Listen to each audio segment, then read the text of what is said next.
Alrighty, folks. To welcome to the Mushing, Alaska coverage of the 2024 Iditarod. I'm Brendan, your host for these upcoming YouTube live sessions. And as we embark on this journey, I must admit there are nerves in the air, especially with the absence of my partner in crime, my brother, Sean. Sean Underwood, Iditarod vet. I thought that I would provide a little bit of background as to why I'm here and where the heck is Sean. So, real quickly, we were both born and raised in Atlanta, Georgia. Sean's journey to Alaska began with a desire for adventure and a reluctance to conform to traditional career paths post-college. Through a connection with our Uncle Brad in Anchorage, Sean found himself immersed in the world of mushing, eventually leading to opportunities to work with renowned mushers like Jeff King and Dallas Seavey. After years of dedication to the mushing community, Sean's passion for storytelling and sharing the Iditarod experience led us to start our own mushing podcast, which led us to provide daily updates last year on the Super Bowl of mushing, the Iditarod. As Sean ventures out into the field as part of the Iditarod Insider crew, I am here, attempting to continue our coverage and bring you the excitement and insights of the 2024 Iditarod.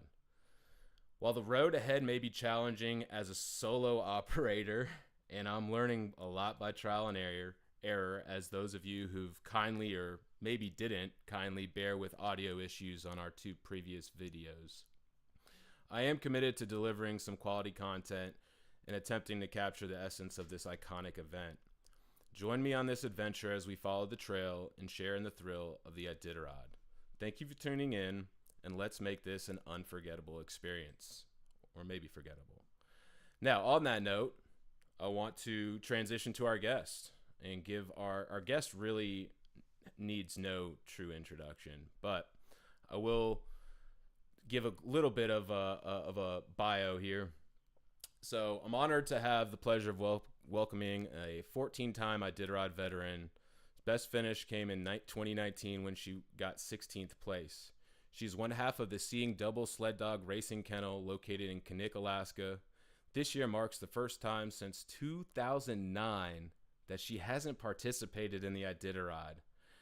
Kristy has raced across Canada and Alaska, showcasing her passion for mushing and adventure.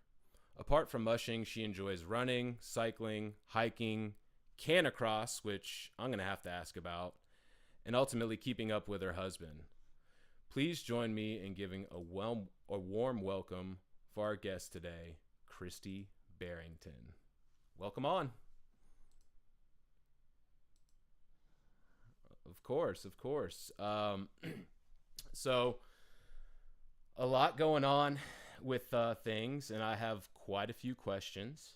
And so the first thing I want to do is, let me just pull up some notes here, is, first of all, how are you doing? You're not in the race right now. What's it like?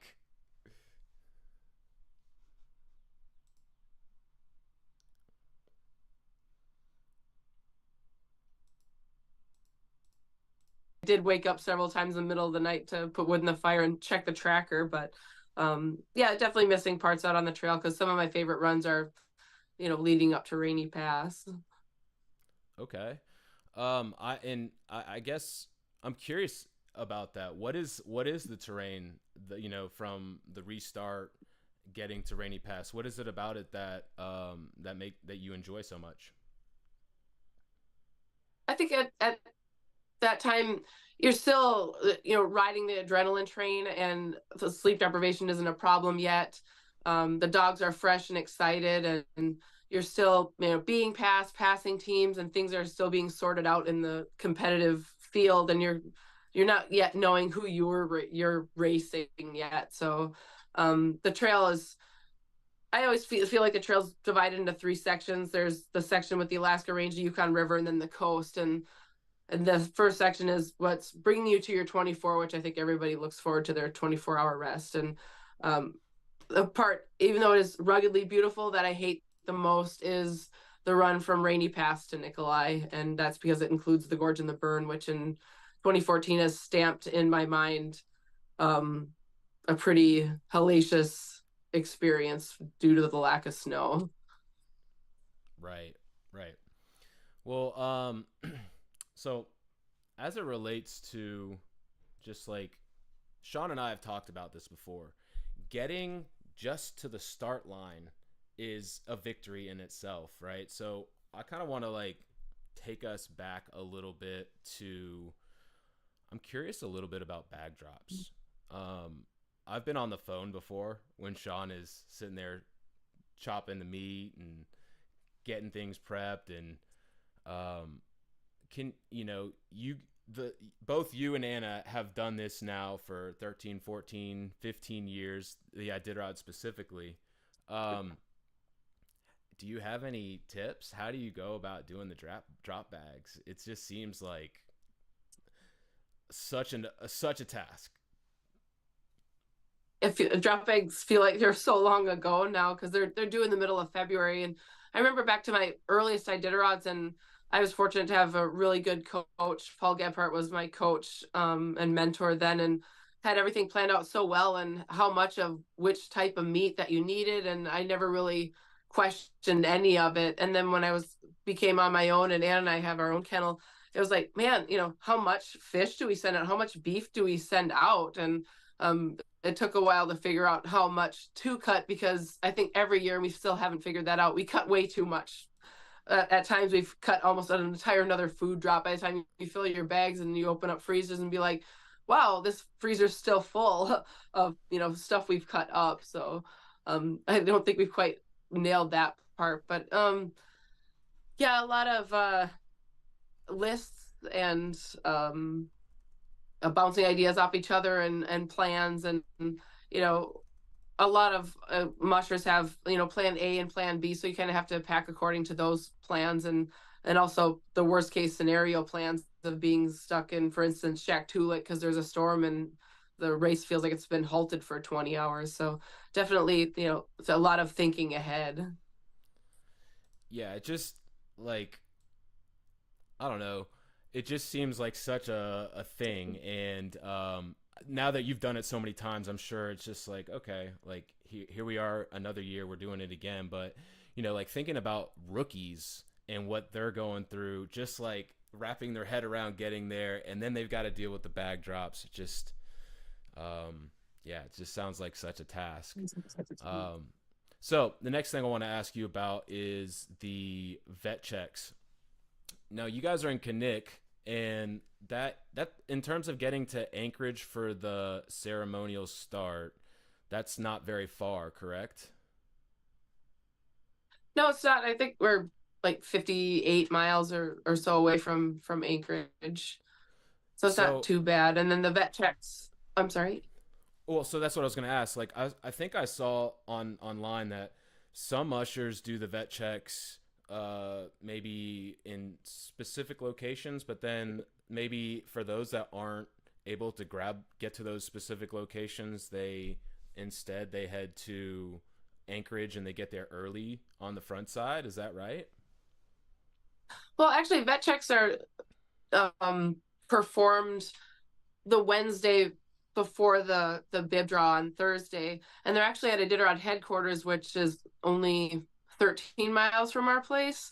So Okay. that's really convenient and easy. Other years when we've had both teams, or when my husband ran, we had three teams running out of our kennel.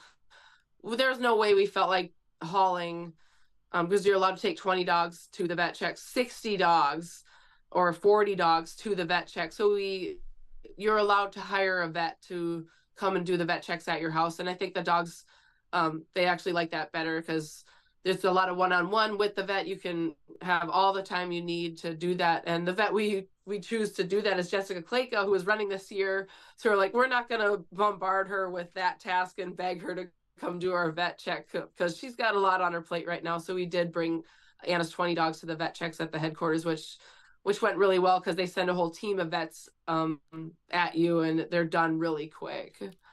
Okay, gotcha.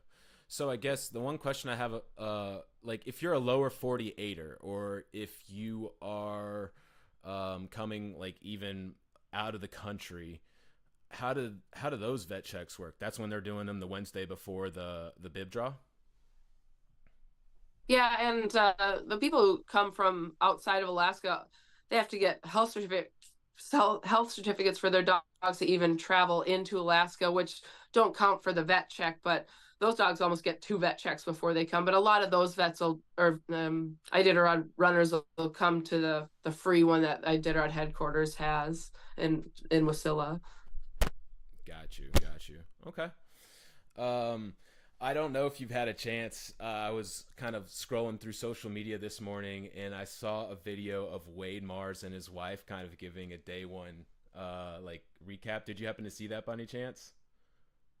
No, I haven't. It's super cute. It was like maybe half an hour. I only watched the 10 minutes of it because I was kind of preparing for this. But, um, you know, both you and Wade are such like a common name, synonymous for the last 15-ish years with the race. And you're both, sitting at home. And is there a part of you that wishes you were out on the trail today? Or are you content with this being the first time in 15 years being where you are? Yes and no. There's parts I definitely miss and parts that I don't miss. Like seeing how anxious Anna was. I don't care for the anxious part, but how excited she was, I missed that. And um, we've had a lot of great times out on the trail, and there's favorite parts on the trail that I'll miss seeing, but there's a lot of it that, it's like, yeah, it's great to be able to sleep in your bed and, get enough sleep. But at the same time, there's a lot of that I'm missing. So it comes and it goes. And I'm sure when Anna finishes a gnome and has all these amazing trail tales, then I'll have a little bit of envy there, being like, dang it. And I was talking to Anna, I was like, I'm going to get gnome fever really bad when you finish. And we just tell the rushers like gnome fever is when you finish and you're already talking about next year versus all the crap that you went through, the storms, broken sleds or whatever it was that you had, you still want to go do it again. And once we recover financially, maybe I'll start thinking about next year already, but just try not to get too far ahead of myself. That's too funny. A little FOMO going on there. Like, oh, what am I missing out on? Yeah. It was funny. I saw I don't know if this was the Iditarod Outsider or what, but it was a post. It was a cyclical post, a musher cyclical post. It was like at the top, I'm gonna run the Iditarod, and then like getting into the season, like, oh man, this is really hard, and then like getting to the start line, like, oh, I don't like. Everything's breaking, everything hurts, and then like you get to the finish line, you're like, all right, let's do it again. Exactly. So all right, so a couple And other yesterday things. we brought, oh sorry, Go we ahead. brought one extra dog to the start because you never know what might happen. I mean, it was super slippery, teams being brought up to the start line, in case somebody slipped and fell on a dog and they got injured, or if there was a dog fight or something like that. We call her a spare tire dog. So I kind of felt like that dog that didn't get to go. Like, I hear all the excitement and I can see what's going on, but I don't get to go, and I got brought home and it's really quiet now. So I feel a lot like her. Nice. Okay, so I want to talk a little bit about the week leading up to the race. When I guess it's different for you both because you're kind of closer to Anchorage, but when in general, when are you going to Anchorage the week of the race? Like, do you go on Monday to start, or are you getting there on Wednesday? We leave from here, so the only time we go to Anchorage is for the ceremonial start. Oh, I used to live in Kasilof, and we would always try to come up. We sometimes I'd try to come up Thursday and then have somebody else bring the dogs up Friday, just so they had one more day to not live inside the truck and be dropped. And because when you throw that curveball at them, they know something's going to happen, and sometimes they can anticipate that, and they're like, I'm extra restless, or it's like I don't feel like eating my breakfast because I know we're going to do something and I want to do something. So that's what I would typically do when I was outside of Anchorage. But being so close, it's super nice that our dogs don't really know what's going on until, I think they do know, but they don't have a serious disruption in their lives until pretty much they leave on Sunday. So they sleep in their houses, they get a full breakfast, and they're with all the other dogs, and they don't really know what's going on until, I feel like, seriously know what's going on until they leave the starting line. So I think that's a benefit. Yeah, I was gonna say that is. It feels like almost an advantage for you both in that case, and for anyone who is close enough to be able to pull that off. Just because, I just think of, like, Anchorage and all the people, and I'm sure you can get outside and find trails pretty easily, but yeah, it's just like the logistics of carrying all those dogs, and okay, you got to go do the banquet, but what about the dogs? Someone's got to keep an eye on the dogs. So for that, for your sake, and Anna's sake, that you don't even have to deal with that, which is really nice. And so for the Yeah, it's nice. I'm sorry. Go ahead. I was just gonna say, and I'm sleeping in my own bed. I'm not, staying at a host family and tiptoeing around their schedule. Like, I got to get up at 4:30 to go to work, or I've got, you know, 4 kids under 10 years old that are running around. So it's really nice just to be at home. And the only disadvantage I feel of that is sometimes I leave some things to the last minute. I noticed when I was in Castile, if I had everything ready to go. So there's a lot of downtime, leading up to the race, because, it's not like, oh, I got to run home and grab this. But, now that I'm real close to the start, sometimes I leave some of those things to the last minute. But Right. I think with only one team in it this year, we're much more prepared, and Anna got some full nights of sleep leading up to the race. Nice. Nice. So for the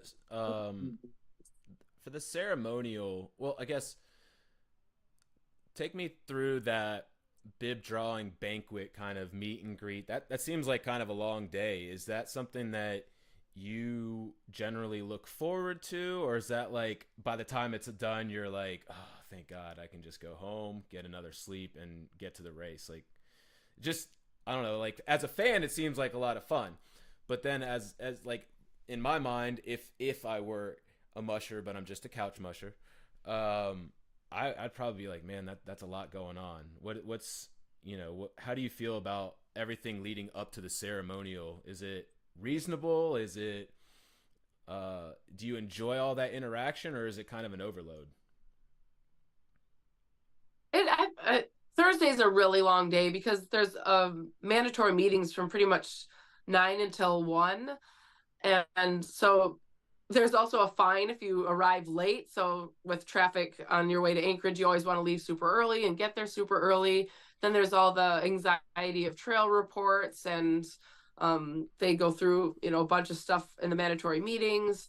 So that lasts until noon, and then you meet your Iditarod for the ceremonial start, and they have like a little pizza lunch with them. So you're there and you're meeting your Iditarod, and they're kind of like, okay, after this meeting is over, I want to get to Raven Air to ship out my spare sled or my kennels. So you're kind of like watching your clock, be like, hey, this has been fun, but I got to go do some stuff, because then after that is the meet and greet that starts at 4 o'clock. So you got to go, to from 4 to 6, sign autographs and meet people. And then after that is the bib draw, and the bib draw just, isn't the Alaska song, the Star Spangled Banner, and then draw your number. There's a lot of other things that Iditarod has, like their auctions and thanking special sponsors and guests. And then there's like the midway point of, okay, now you're eating. And I feel like you hardly ever get to eat the dinner that they set up front of you, because people are always coming up to talk to you. And then you might, get up to go to the restroom, and then they took your plate away, and like, I didn't eat any of that.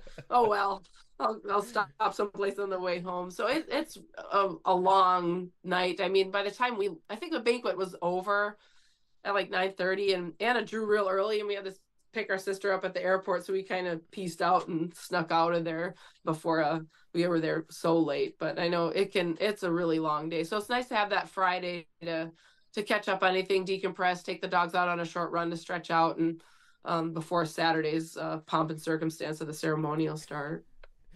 Right. And I appreciate you kind of giving us an insider view of what that is like that Thursday. It sounds crazy to me.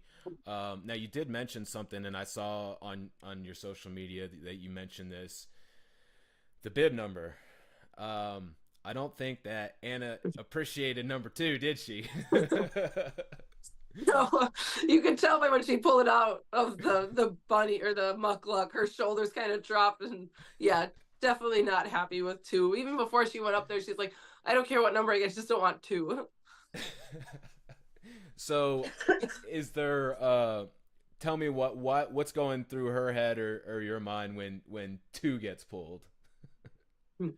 I admit I don't want to. It just feels like a lot of pressure to be the first one out on the trail. For a while you're, leading the race, and everything's, you're setting everything off. And I think after the ceremonial starts, she's like, you know what, that wasn't too bad going out first. And I obviously haven't been able to speak with her or anything yet, but I think she kind of found that, okay, it's not so bad going out first. But yeah, I feel like there's just a lot of pressure and unnecessary pressure when you pull bib number two. Sure. So a follow up to that, I'm curious, and I asked Sean about it. I have a feeling that depending on the musher, the answer is probably different. But I'm curious, do you, outside of not having the first number, do you actually care about what number you draw? Are you looking for, oh, my lucky number this, or is it just like you get your number and you move on, or what's your thoughts there? Well, for the years that Ann and I raced together, we always wanted numbers close together because we would always have to adjust our running and resting to kind of get together. And then by the time we got to our 24, we had to do it all over again. So I would always hope for close numbers for that. I've gone out last before, and I think I've gone out number 4 twice. So that's pretty close to the start. So sometimes I think like, oh no, so it's like, oh, bib number 13, that's an unlucky number, but it was Lance's lucky number, and Anna had bib 13, and like bib 33 has been a handful, much as I've won with bib 33. So I don't know. I think I've thought about it a lot more in the past when I was new to Iditarod than I do now. So yeah, I'm sure everybody has their own, thought and opinion on that. And then when, so the earlier bib draw you get, the longer your 24-hour rest is. But anything over 24 hours, I feel like is just gravy. I mean, the dogs are rested and ready to go after 24 hours. So the fact that Anna's going to get, I think she gets an extra hour and 14 minutes of rest on there, isn't gonna, I don't think it's gonna show, so I don't think that's a deal breaker or not. Yeah, that was like the other day, Sean and I were kind of, I was coming up with my theory, and I was like, okay, I think I would want to have an earlier number just because you're not going behind everyone, right? So that you have like a fresh trail. And then the thought was by going earlier, you get a little extra time on the recovery. But you make a great point with like after 24 hours, having another 42 minutes versus an hour and 32 minutes is not really like, you don't really need that anymore. So, yeah, I've always been kind of curious about that. And then, so with the ceremonial start, I think you were kind of alluding to it when you were talking earlier. What's your opinion on this thing? Do you like it? Is it just seems like a lot of hassle, and I get it. Like we're trying to, give the fans something to see. I understand all that, but in reality, are mushers really enjoying that ceremonial start or not? Completely honest, I don't care for it. In 2021, because of all the COVID stuff, they didn't have it, and it was amazing having that day before you take off on the real start to not have to worry about that. But at the same time, when you're out there doing it, I kind of feel the opposite. I see how many people are there supporting dog sports and us out there, and I kind of feel different about it. Once it's over, I'm like, yeah, it's not so bad. That was great. There's so many people cheering us on and just happy to be there on a beautiful day. So honestly, it's like if I were to choose like, oh, you can do it or you don't have to, I'd probably not do it. But my husband, on the other hand, he loved it. He likes the crowd, and and seeing all the people out there and tossing booties and high-fiving and the trail gate and stuff like that. So yeah, I honestly could do without. Yeah. Yeah. No, I mean, like you said, once you're there and you're interacting with the fans, you're like, you get it, but it just seems like another thing that is just getting in the way of getting to the real start line. So that's why I ask. Yeah, I feel like it's one more opportunity for something to go wrong for me. Like in 2018, there was some black ice and we got in a little fender bender and totaled our truck. It got smashed and hauling the dogs. It was a horrible experience. And all this happened the night before we were supposed to head to Nome. So we had our friend, we got in the horn and like, oh, can we borrow your dog truck? And it was just we were up until like 3 a.m. getting everything reconfigured to start Iditarod. So we started the race. I felt like we were already in Squentna by that time, just fatigued wise. So and stuff can happen with dogs. Like I said, you get volunteers that come help escort you to the line, and a dog can get stepped on by somebody who's a little bit careless or mishandling a dog or not understanding everything about it. So I always look at it like it's one more thing that could go wrong versus more of an opportunity, like, oh, imagine who you could meet your next big sponsor or something like that. Right. Right. So you were at the ceremonial this year, right? Yeah. How was it? Oh, it was good. That was I've only done the ceremonial start as a tag sled driver twice, and this was the first time that I ever rode on one sled with someone else on the back. So we didn't drag another sled behind us, and that was a lot of fun for Anna and I to do that together. Nice. And were the conditions like, I know sometimes they have to bring snow in, like, was it reasonable conditions? Actually, for being bib number 2, the conditions are like perfect. A lot of times, they shovel snow across intersections and they bring all that snow in. And having gone out last before out of 83 mushers, I definitely noticed the trail was really nice. You could have braking power and going down like Cordova Hill and around some of the corners that are notorious for wipeouts and stuff. So yeah, it was really, really good. Nice. Nice. What was the last thing I had for you on that? Oh, so Sean mentioned that, and I didn't see the ceremonial start, but Sean mentioned that Dallas's dog that lost a leg was part of that that ceremonial run. I was curious if you just had any thoughts in terms of what you saw from the dog or just that story in general. Oh no, I didn't see or hear of that. That's really special. That's cool that he did that. And now I'm gonna look it up to see how he incorporated the tripod in there.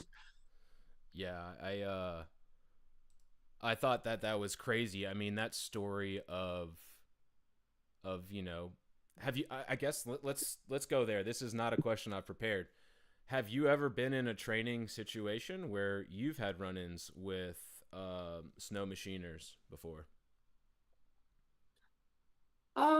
Definitely times where I was concerned, like I hope they're seeing me and understand what kind of entity I am, that I'm not just another snowmobile. And we've run with lights on our lead dogs for a long time and have had iron doggers because they train in our area where we train stop and say they appreciated us having lights on our lead dogs. So they understood that what we were. So um, I've never had any close calls where I was concerned or anything like that. But it definitely is something that we always think of for sure. Sure.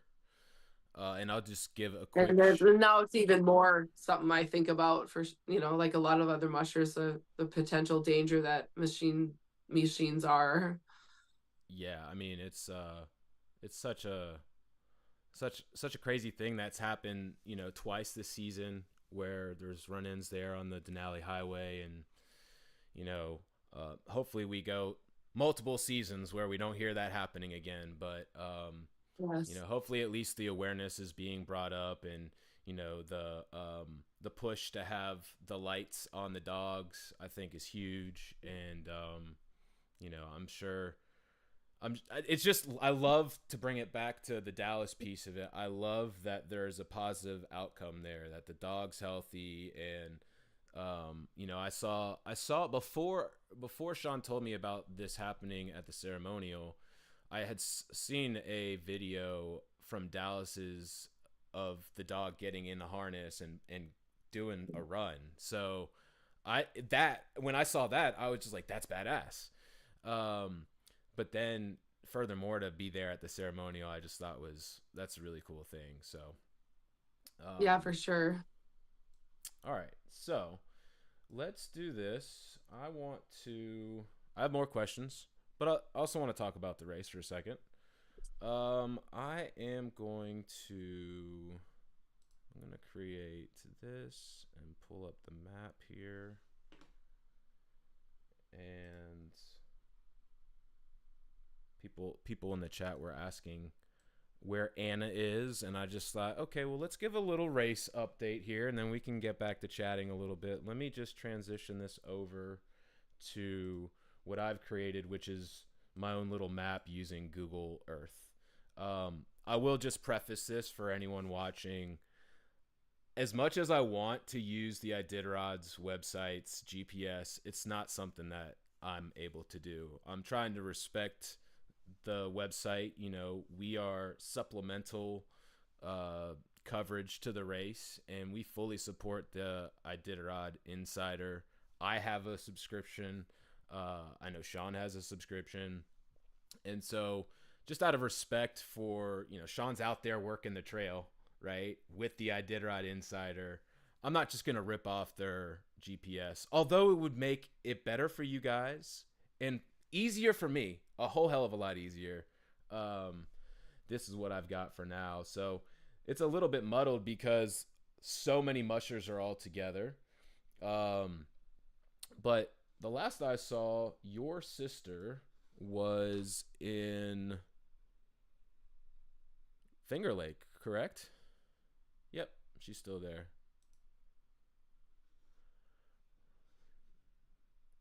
That's too funny. It's like, so I can call you in 2 days, in 22 hours. You know exactly where she'll be.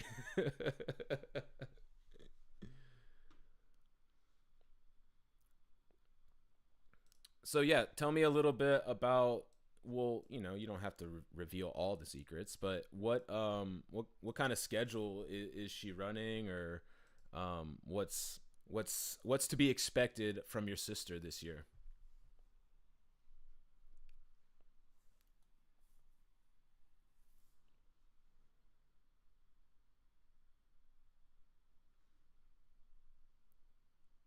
Anna actually camped before she even got to Yentna, and I told her, it's like, don't get all caught up in how many teams are going to be passing while you're camping.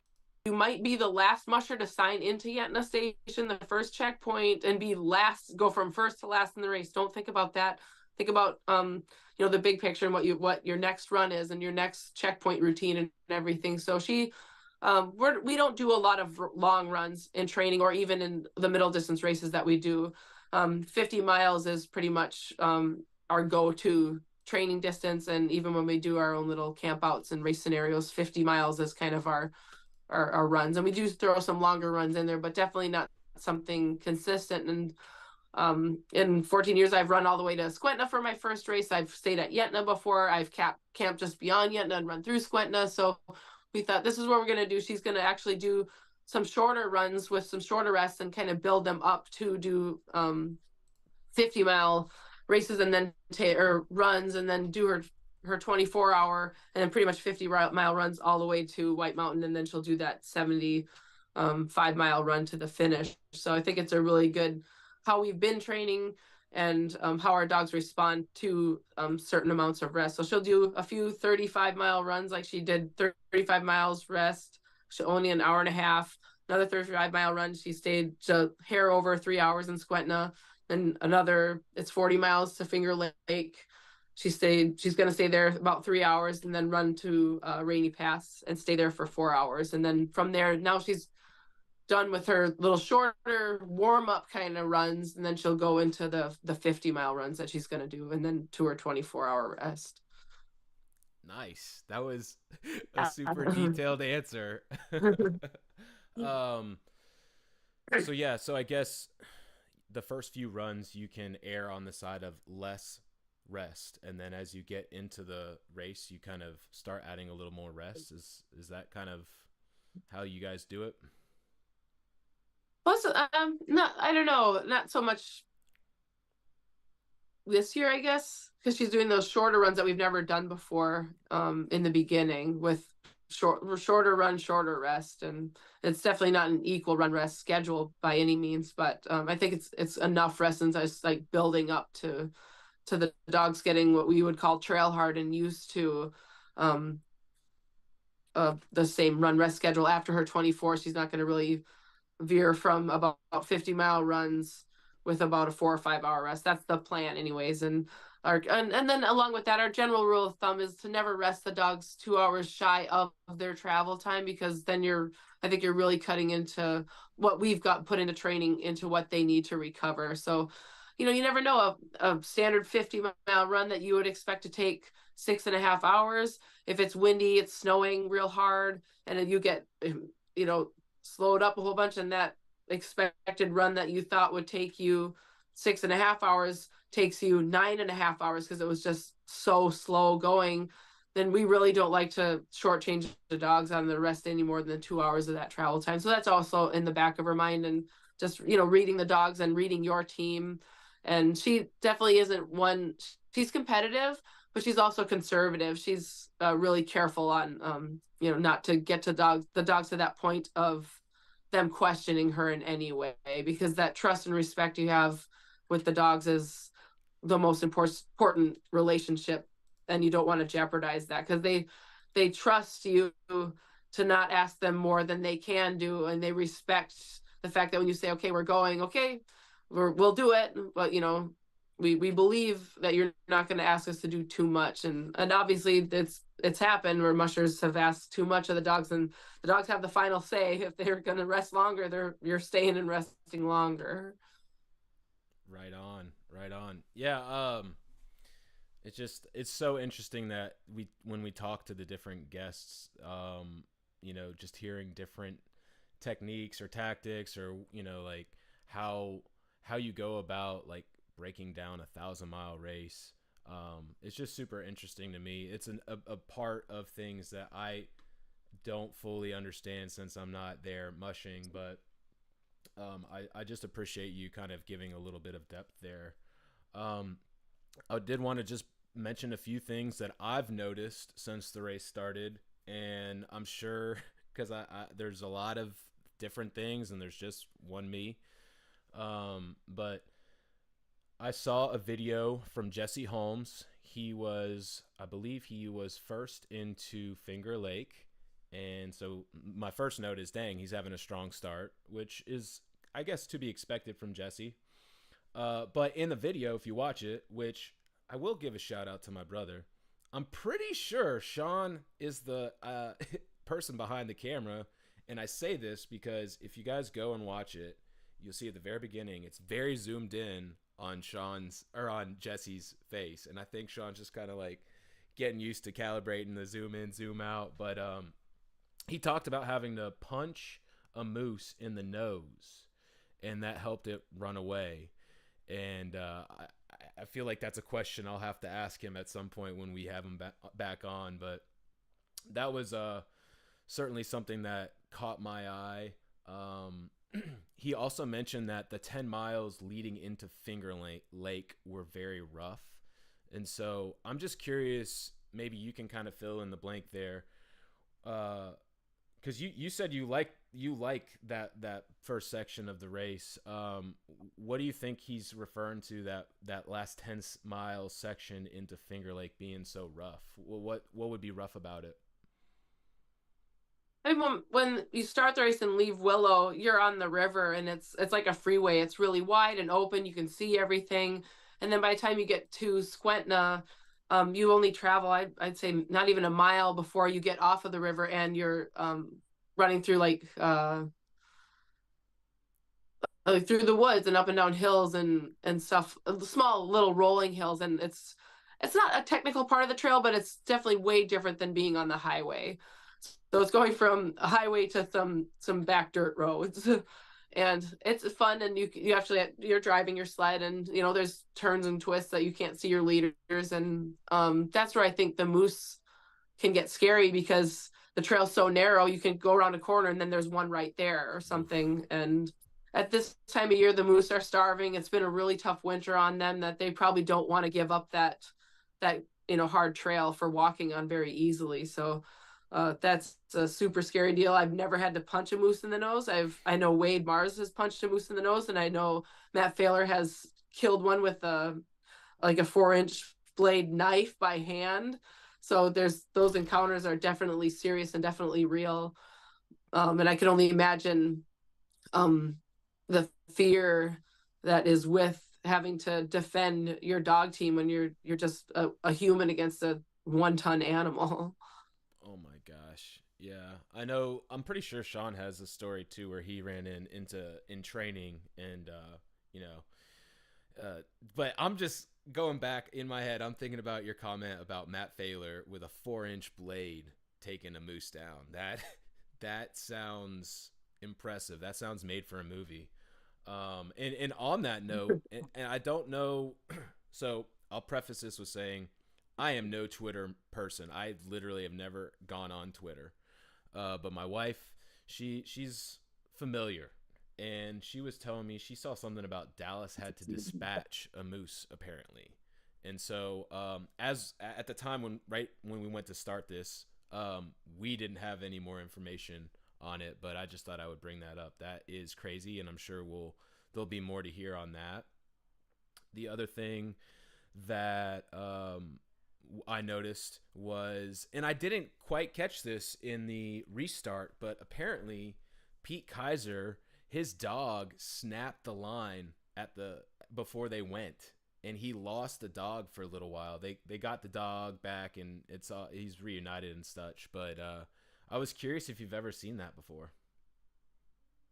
We've had that happen in training, where your swing dogs or chew the leader dogs, and they take off. And just the other day on a training run, with the geriatric team, the old dogs that we have, I just took like 6 of them for a run, and we had turned around and we're coming back and had paused to talk to a neighbor, and they were so excited and still strong for being the oldies. They broke the tug lines, and one of them broke a snap, and they ended up just running home. But it's always a horrible feeling when that happens, because they're in drive all the time, and you can, they're gonna head down the trail. So I think that also happened in the Cusco to somebody. They brought a team up to the start, and then the leaders took off on their own. They didn't really come full circle on what happened to those dogs, but I later found out that they were reunited with the team. But as a musher and watching, I've had that happen before in a race. Watching your 2 lead dogs take off without you is just a horrible feeling. And it happened to me in the Willow 300. I was traveling with Andy, and we had stopped to snack the dogs, and just got to chatting with him, and I kind of was trusting my swing dog more than I should, that she was over her little chewing habit, and she ended up chewing my swing dog, or my lead dogs, free. And it was nighttime, and I had a light on them, and I was like, that red light seems awful separated from the group. And my leaders were just realizing that, hey, we're not connected to the rest of the team here. And then they took off. So I just followed this little red dot until I couldn't see it anymore. And I was like, oh my gosh, there's so many trails out here in Willow. I just hope they stay on the race trail and another musher finds them. And it wasn't too long before Matt was up ahead of us, and he was snacking his dogs. And forgive me, I'm probably saying his last name. I'm Paviglio. I can't quite. Okay, yeah, he was snacking his dogs, and they came right up to him, and he grabbed him and looked around like, whose dogs are these? And he held on to him for a hot minute by the time I caught up. And when I saw that red light, I was like, oh my gosh, he caught them, and I reconnected with the team, and I was happy that my swing dogs assumed the lead dog role, because I just let them rip to like, we got to catch these 2 dogs as fast as we can. And I'm like, sorry, Andy, I can't wait. I got to catch these dogs. And they took the lead dog role very well. And the dog's name that chewed the line, her name was Haley, and I immediately moved her back in the team where that wouldn't happen again. And even since then, our lead dogs have a different kind of rope that goes to their tug lines that has some cable in it. So it take a lot of work to chew through that, because you never know when you get that anxious dog that's gonna decide to start chewing something that they shouldn't. Jeez, these animals, what are they doing? um, well, wow, that's I can't imagine what that's like in any race, right? Dealing with just your dog being gone or not on the line, and luckily that in I guess in most cases the dogs are usually reunited, but it just Yeah, has to be especially like downtown Anchorage. Oh my right, gosh. yeah, it just has to be such a thing to experience. So it's like another you have so much that you're worried about, and then your dog is lost. It's just like, oh my gosh. So hopefully Pete is a little bit happier now. I'm sure that was like that's not the way you want to start your race at the restart. No way. um, so another thing that you and I were talking about was noticing that there were 3 teams that did not start with 16 dogs. We had Joshua Robbins, Amanda Otto, and Deke Knackenborn. I hope I say it right. Do you know how to say it? Is that Sounds right? right. That sounds right. I think I'm right. Yeah. I always question myself when I say his last name. I'm sorry. So we were having a conversation about this before we went live, and just kind of wanted you to provide a little bit of insight on that. Last year the race, the maximum was 14 dogs, and then this year they changed it back to 16. I guess it had been 16 previously. And you see that almost every team has 16, but 3 of them don't. So I'm just curious your thoughts on that.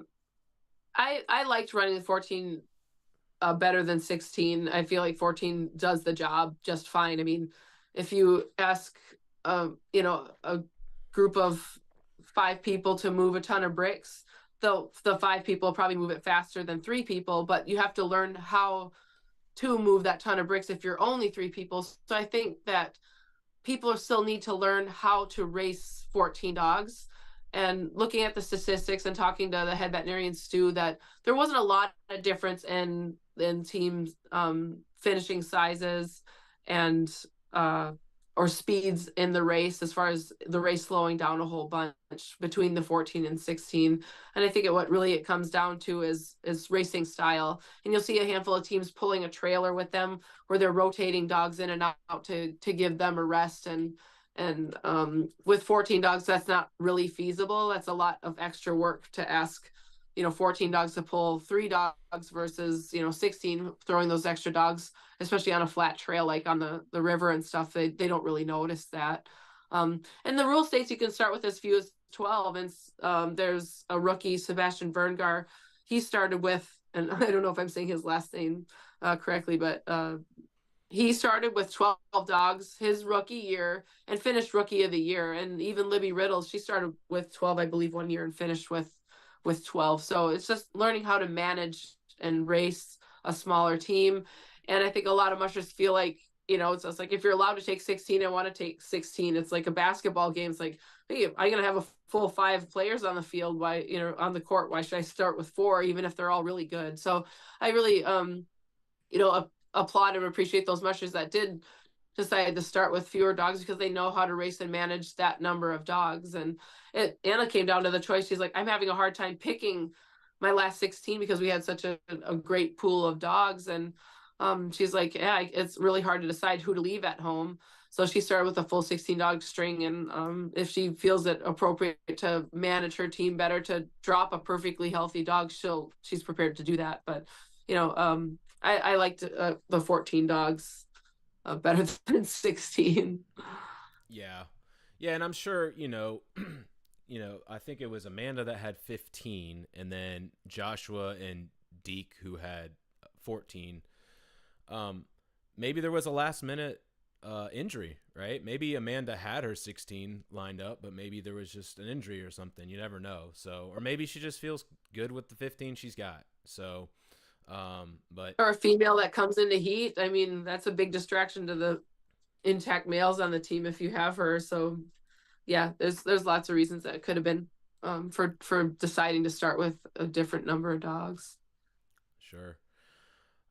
So I'm curious. We have 16 rookies this year, and maybe you know better than I do.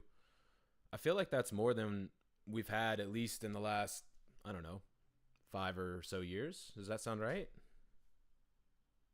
Yeah, I can't recall how many people were in my rookie year, but it seems like a few more than the normal normal. Right.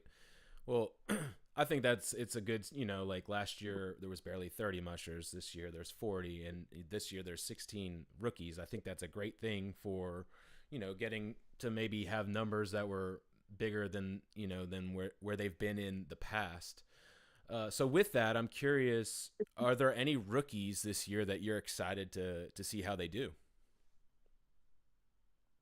I think Josie Thier, her team has really been something to watch in the middle distance races this year, and obviously being a woman, I'm cheering for her to do good things. And then Will Rhodes, I think Brenda and him really have a great race team, and I'm excited to see how he does. But those I feel like are my top rookie picks. And then obviously I like Isaac Tieford and Calvin Dowder. I think also have really nice dog teams. I just don't know how much, since they're running somebody else's dogs to see these dogs, how much they're allowed to race those dogs versus if they're a younger team and like, this is the schedule you're running because I want the dogs all to have finished with as many you can and a great experience for those dogs. So it builds their confidence to run and the competitive teams next year. So I think they have good dog teams, but I don't know how much they're allowed to race. Sorry, we were talking about having cats, and my cat is wanting to get out, so I just had to open the door, or maybe trying to get on camera. Who knows? Yeah. So we had Josie on about a month ago or so, and I was super impressed. I have to tell you, she does not come across to me as a rookie, and her outlook on the race, her demeanor, her just everything. I just was like, man, this to me is rookie of the year status right here. So for I've said it before in our podcast, but she's definitely on the fantasy mushing team. She was a bargain at 3,000. Bargain, I'm telling you. But we're super. She's one of the. Go ahead. Oh, sorry. Oh, she's one of the mushers that actually owns her own team of dogs, and there's a handful of mushers in there and rookies that don't own their dogs, and I think that's a totally different relationship and responsibility that she has with those dogs, where she's looking more at her future with those dogs versus a rent a team musher, just like, this is a bucket list thing for me. I don't know if I'm going to be here with these dogs or do this again next year. So she's definitely, I think, been working with this group of dogs and raising her own dogs and looking at the future more than somebody who's just borrowing and leasing a team, which is still an amazing thing, an amazing accomplishment and experience that they'll have with the dogs, but definitely a different feeling when you own your own dogs. Right. Yeah, and that's I mean, like, you kind of get that feeling just from talking to her. It's like a parent that, oh boy, Ari is making an appearance up here with a little white-tailed cat. It just I just know that, for a rookie, she's got 20 years of experience and she's only 30 years old, and I just really think that she is going to, for anyone, oh my gosh. I got it. For anyone, I had to give him the throw over we have a barricade over here. I had to give him a little throw. For anyone who's just a casual mushing fan and is not, in the loop on the mushing scene, I think that that is a name to look at to maybe like put herself on the map in terms of being like, more synonymous with a Iditarod, like competitive nature kind of thing. I don't know. I was impressed with her. So definitely rooting her on. And I think she's going to be one of the rookies that comes back, because the unfortunate thing is a lot of these rookies don't come back for race number 2.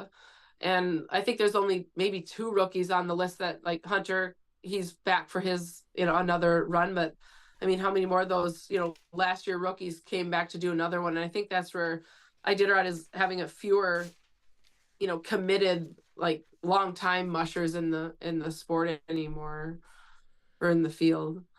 Yeah, I agree. I'm looking at the list of rookies, and I don't know the ins and outs of all of them, but I know Connor McMahon has his own team. That's his. Mm-hmm. Um, and then beyond that, I think you make a great point, Josie. I think Erin Altimus and her husband are running their Yeah, Sawtooth Kennel. So, that's true. the combination of that husband wife combo, I think we could maybe see around.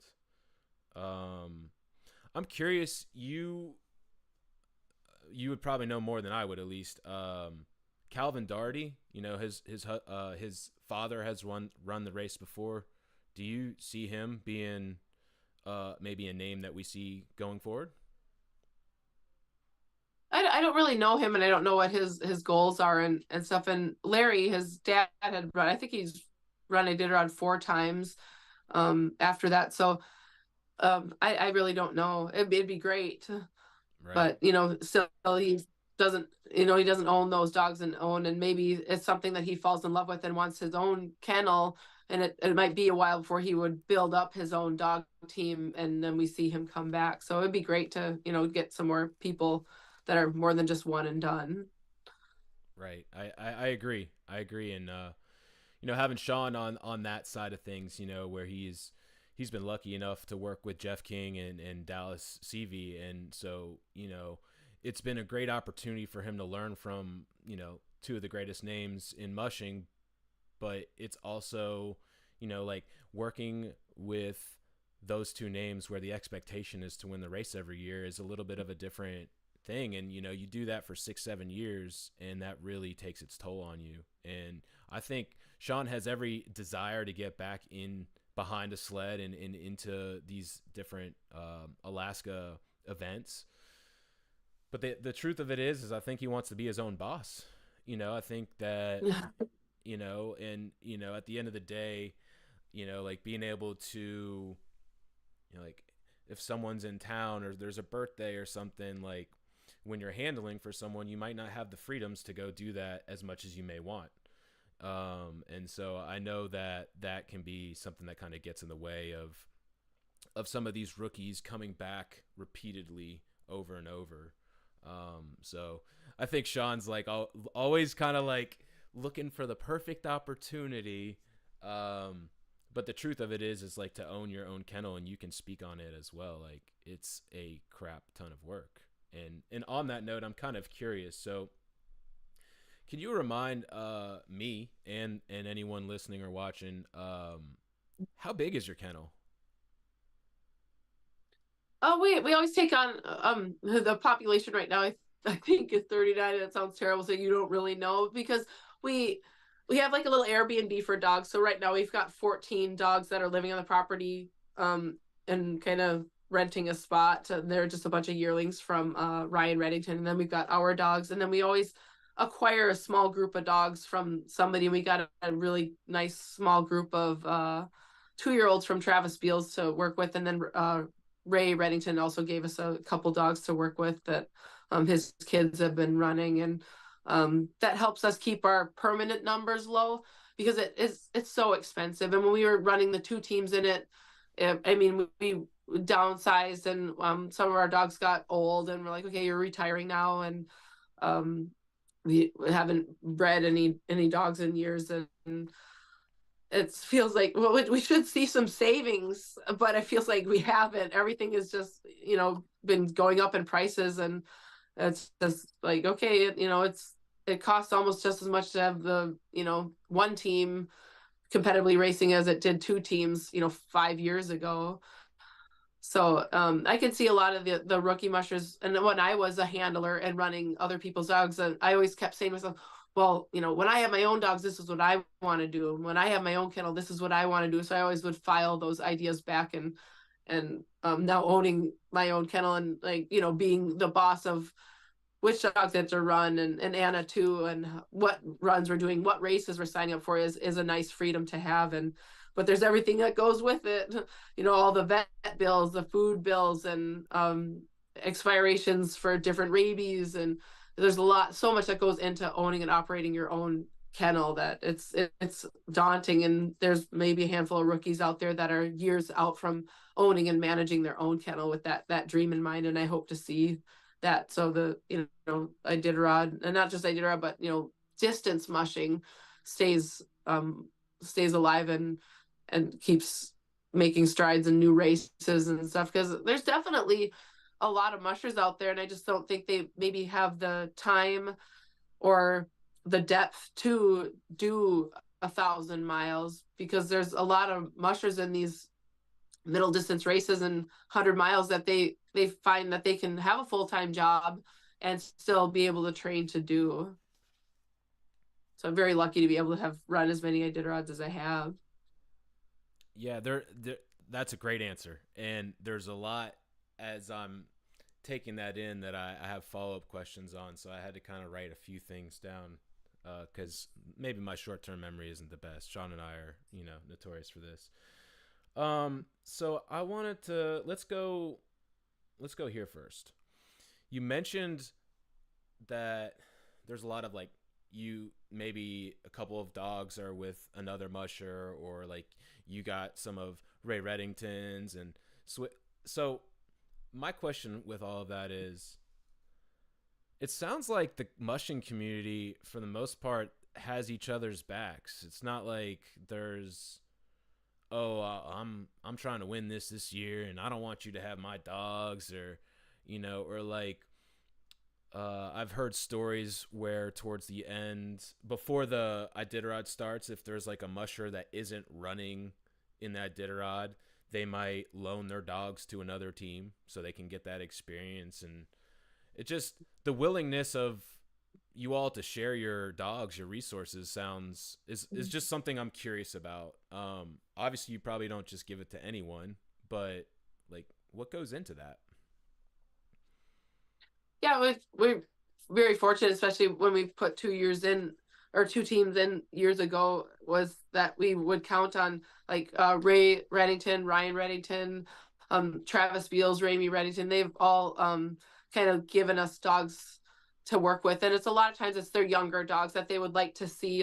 They know that it's hey, you're not going to drive this team to win it, you're not going to beat me, and you're going to give these good dogs a great experience, and they'll be better for it next year. So we're really honored that they would trust us with their athletes. But for instance, Mats Peterson, he flew over here with a group of dogs, but he didn't fly over with the whole team, so he had to kind of get dogs from somebody to race, and have people trust him with their dogs. So I think it speaks volumes of those mushers that trust other mushers to take their dogs on the race. And yeah.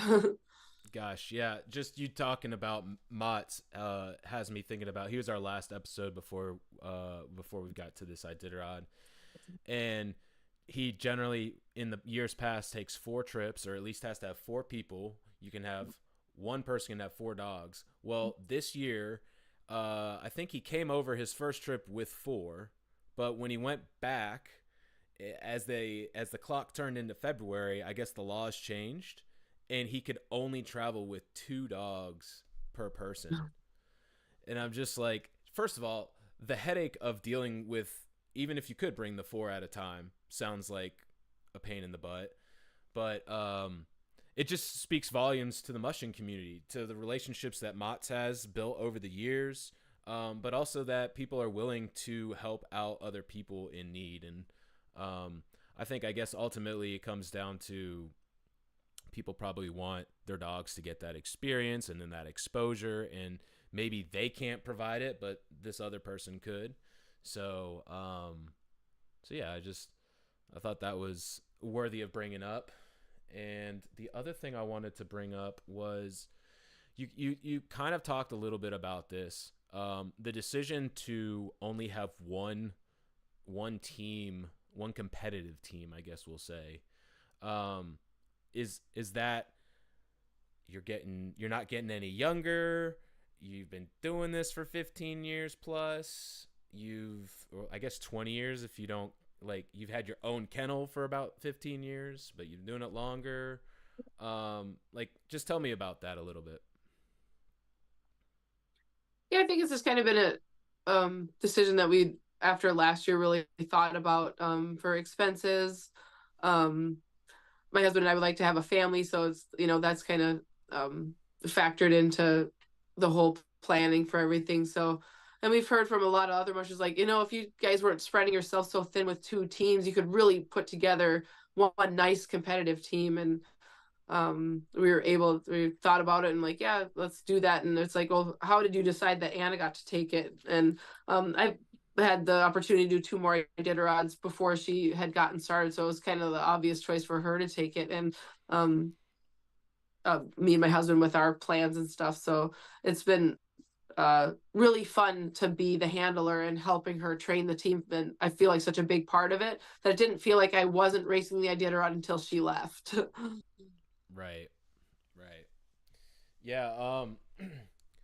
I'm sure that like after all this time of you being out there together, I wonder like what she's out there thinking too. Like, I know that you probably both enjoy being, because you normally do join each other at some point, I'm sure she's like, oh, I miss my sister a little bit this year, right?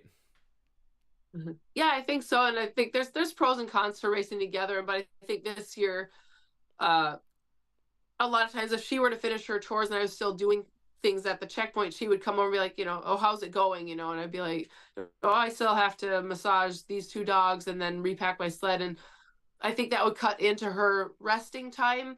So she would just kind of hang out with me and just kind of watch and chat, and maybe even would slow things down for both of our progress. So I think the fact that she she obviously has invested interest in her dogs on my team, because they belong to her as well. So she would be, watching and, making comments and stuff. So I think that things like that would cut into her individual rest time. And who knows, you come up from a checkpoint, you're like, oh, no, I ended up returning a dog, so now I have to shorten my gang line, and that wasn't in the plan. So now we're going to stay an extra, 10 minutes because I have to do this. And then also when we're traveling the trail and camping outside of checkpoints, it's hard to find a camping spot along the trail to fit two teams, let alone two 16-dog teams. So sometimes you see that perfect spot where a snowmobile, pulled off the trail and then returned to the trail because they went around a dog team. And it's like, oh, that'd be a great place for one dog team to rest. So let's keep traveling, and find a good spot for two. So now she doesn't have to look over her shoulder and wonder, like, oh, I haven't seen Kristy's headlamp in a little bit, what she's got going on. And two-way communication is allowed during the race. So we would use walkie-talkies and radio back to each other, like, hey, I don't see your headlamp back there. Is everything all right? And I would radio back, like, yep, everything's good. I just had to stop and rebooty a dog. And okay, I'm gonna stop and snack in 15 minutes. I'll see you when you catch up. And yeah, no problem. Or if I was up front and radio back, be like, yeah, a lot of barking up here. There's a water crossing. It's gonna take me a minute to get across. But once I cross, I'll make sure that you get across all right. And so we always would radio back and forth on what we had going on. But before the years of two-way communication, it was a lot of hand signals and flashing headlamps and stuff like that. So it's been fun to be able to talk back and forth. And our dogs had to get used to that little bleep in of the radio, and my voice talking to nobody and Anna's voice chiming in. So, or like, I'm picturing you doing this without the two ways. Like, all right, one flash is this, two flash. Yeah, my circular headlamp motion means this, and yeah. That's too funny. Well, I want to go ahead. We can do a little bit of wrapping things up. The one thing I was kind of wanting to wrap up with is,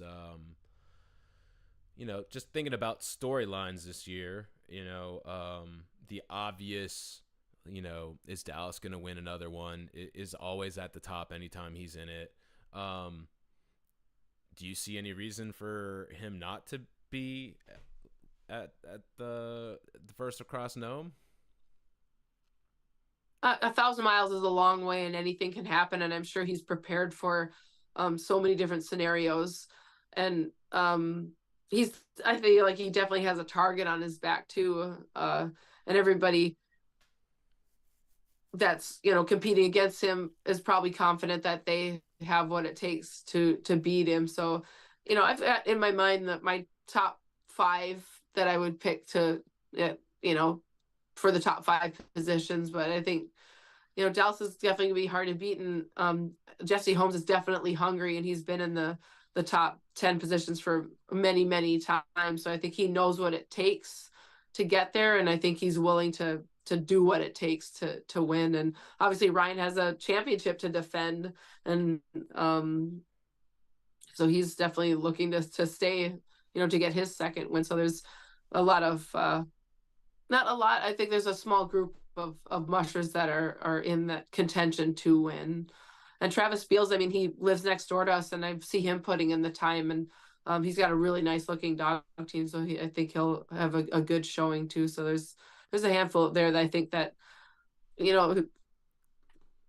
one little thing goes wrong, and you fall asleep and miss something, and or lots of stuff can happen. You punch a moose in the face, and you hurt your hand.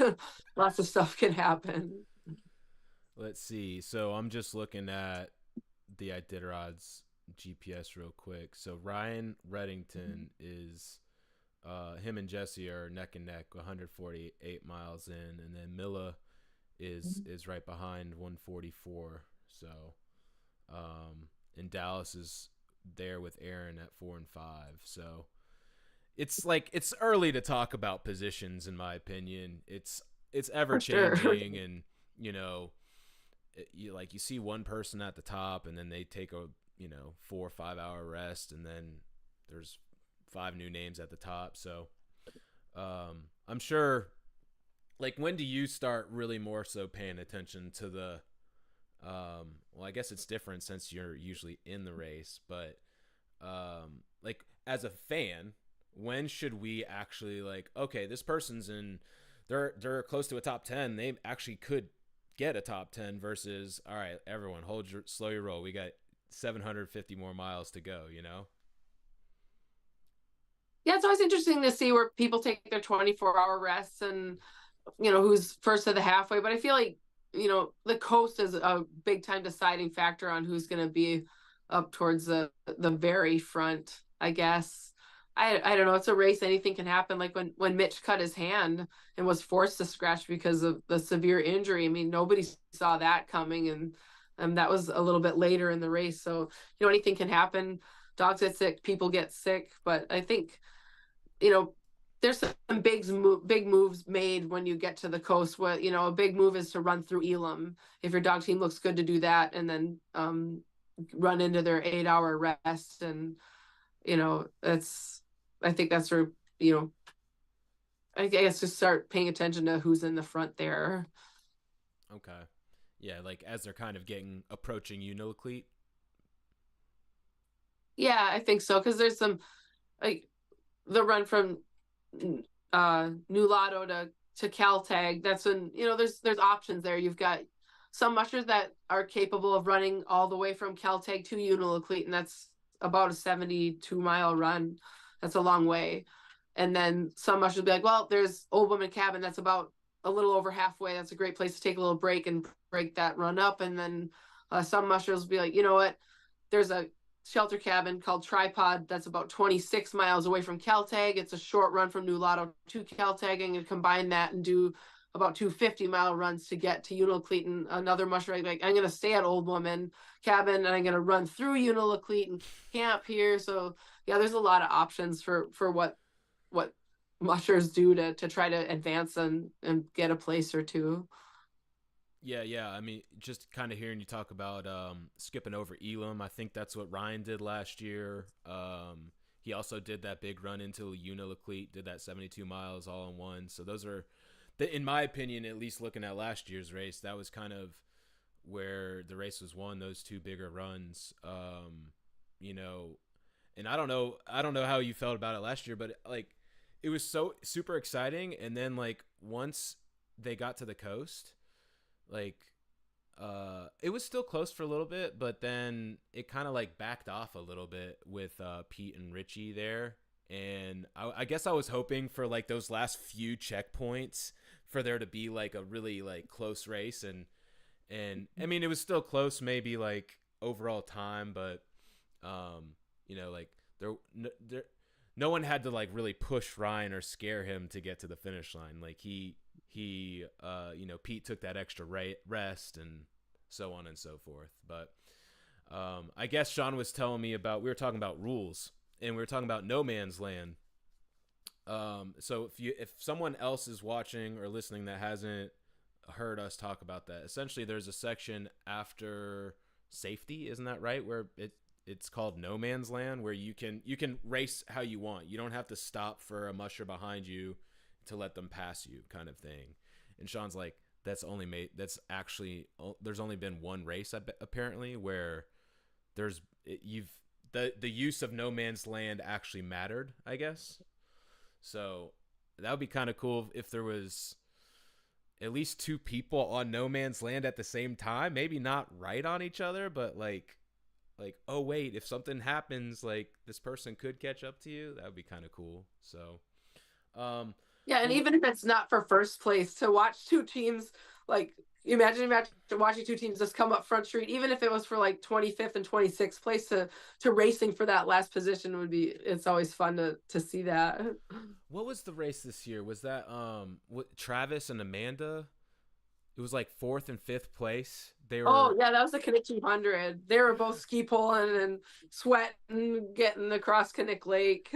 I love it. And that, like, seriously, like you said, whether that was for first place or for last place, it was just so exciting to see. So maybe there'll be something exciting in no man's land to see this year. And Ann and I have gotten that question when we would run together, like, what if it came down to you and her for the, to win the race, who would get to win? And Ann and I would both look at the entire race as a whole and be like, who really, had the better dog team and put more effort into something. That, and a couple of years ago, I followed Anna's team into safety because the ground blizzard was just hellacious. And I felt like had that been for, first and second, or even, I forget what place we finished that year, maybe 21st and 22nd, that I felt like whatever place she deserved to finish up front of me, whether it was for first place or, 21st place, because she definitely had the dogs that got us through that. So that's funny that you brought that up, because we've definitely had that question. Well, and I think I remember you both talking about that in our podcast episode that we did with you, where it's like, okay, so you guys, at some point you're going to join, and then at some point you got to cross the finish line. So who's doing it first, kind of thing. So it makes sense that there's like a collective thought on, who's doing what, and whose dogs are looking good, and different factors like that. So yeah, I don't think that happens in the group of top 10 mushers for sure. Well, listen, Kristy, it's been awesome to have you on. There were a few technical difficulties. I was able to work through that, but I appreciate anyone who was watching live. I appreciate your patience. Again, one-man show, learning everything on the fly. It's like I've got this one screen that we're on right now figured out perfectly, and then I started messing around, and people were like, it's not working. So that's why I kept it here for most of today. But thank you very much for joining. You guys all probably know where you can find more from Kristy, but Seeing Double Dog Sled Racing, on socials is the place to be. And I think, if I recall, in years past, your sister is the one who's giving the updates. Not Anna, but there's a third sister, correct? Yeah, she's not a twin, she says, but yeah, she does everything on our website, seeingdoublesleddogracing.com, and writes a really good blog throughout the race. And she'll have even more, information coming from me about her racing schedule, dogs on the team, and her goals and stuff. So yeah, she does a really good job at writing. I'm not a good writer, but I can supply some information to make it very detailed and fun to read. Nice. So yeah, thank you, Kat, for doing the website. Thank you. Okay, yeah. Shout out to Kat. I got to give her some love there. And yeah, outside of that, I will just promote tomorrow's live. We're gonna have Riley Dyke on. He is not on social media these days. He is literally a dark horse, and he does represent Dark Horse Kennel. So I'm excited to have him on. It's been a little while since we connected, and obviously he's not running the race this year. So I'm curious to just kind of see how how things are looking, the outlook for him in the years to come, and just his name is at least as long as I've been following the Iditarod, which is only like 5 or 6 years. His name is something that is a name that I always like look forward to seeing and hearing from. So I'll be excited to have him on. And yeah, Kristy, thanks again for your time. Yeah, thank you. Look forward to the next episode. All right, thank you.